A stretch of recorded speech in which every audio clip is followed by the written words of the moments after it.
तो हेलो दोस्तों, welcome back to new video of this YouTube channel, जिसमें हम लोग पढ़ने वाले हैं क्लास 10 का एक और इम्पोर्टेंट टॉपिक। तो चलिए स्टार्ट करते हैं। यहाँ पर हमें क्वेश्चन दे रखा था, मानव के उत्सर्जन तंत्र की संरचना एवं कार्यविधि का वर्णन कीजिए। ठीक है, तो देखो पहले तो आप इसका चित्र समझ लो, उससे आपको लिखना आसान हो जाएगा। देखो क्या होता है, ये एक मटर की फली जैसी दो किडनी होती हैं। कहाँ पे होती हैं? कमर के पास, रीढ़ की हड्डी बीच में होती है और उसके दोनों तरफ ये होती है।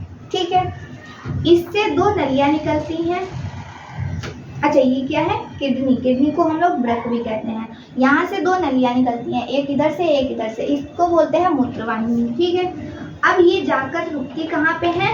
एक इस तरह का क्या होता है, मांसपेशियों से बना हुआ बॉक्स टाइप का होता है, यहाँ तक आती हैं ये, और इस बॉक्स को बोलते हैं मूत्राशय। ठीक है, मूत्राशय बोलते हैं इसको।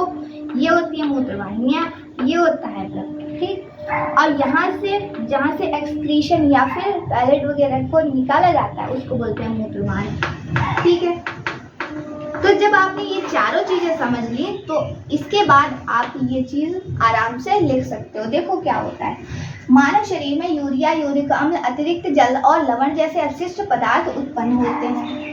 इन्हें शरीर से बाहर निकालना जरूरी होता है। इस कार्य को उत्सर्जन कहते हैं। ठीक है, और जो तंत्र इसे संपन्न करता है उसको उत्सर्जन तंत्र कहते हैं। ये जो कार्य होता है उसको उत्सर्जन कहते हैं, और जो तंत्र इसको संपन्न करेगा उसको उत्सर्जन तंत्र कहेंगे। ठीक है, तो मानव उत्सर्जन तंत्र के भाग निम्न होते हैं। कौन कौन से? 4 भाग हैं।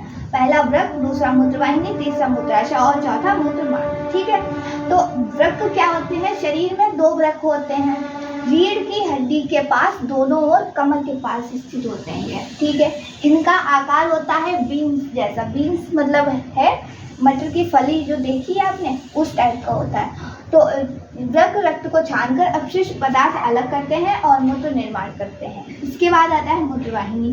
प्रत्येक वृक्क से, इधर से भी और इधर से भी, एक नली निकलती है जिसे मूत्रवाहिनी कहते हैं, इससे भी और इससे भी। ठीक है, तो यह मूत्र को वृक्क से मूत्राशय तक जोड़ती है। इस वृक्क को मूत्राशय से जोड़ती है ये वाली नली। उसके बाद मूत्राशय क्या होता है? ये एक थैलीनुमा अंग है, ये वाला।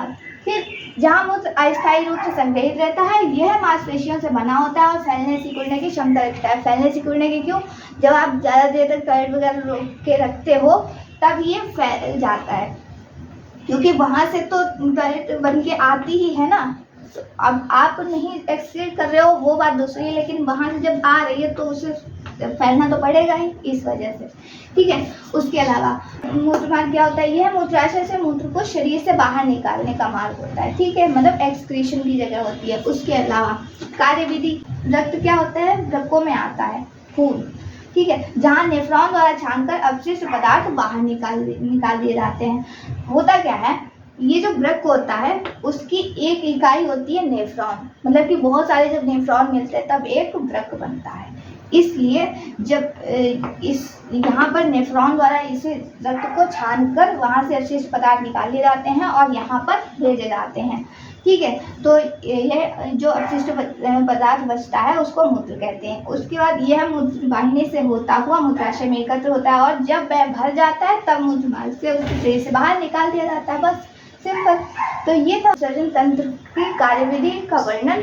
उम्मीद करते हैं पूरा समझ में आ गया होगा। अगर वीडियो समझ में आई हो तो लाइक कीजिएगा, चैनल पर नए हो तो सब्सक्राइब जरूर कर लीजिए। फिर मिलते हैं एक और नए वीडियो के साथ। तब तक के लिए थैंक यू सो मच।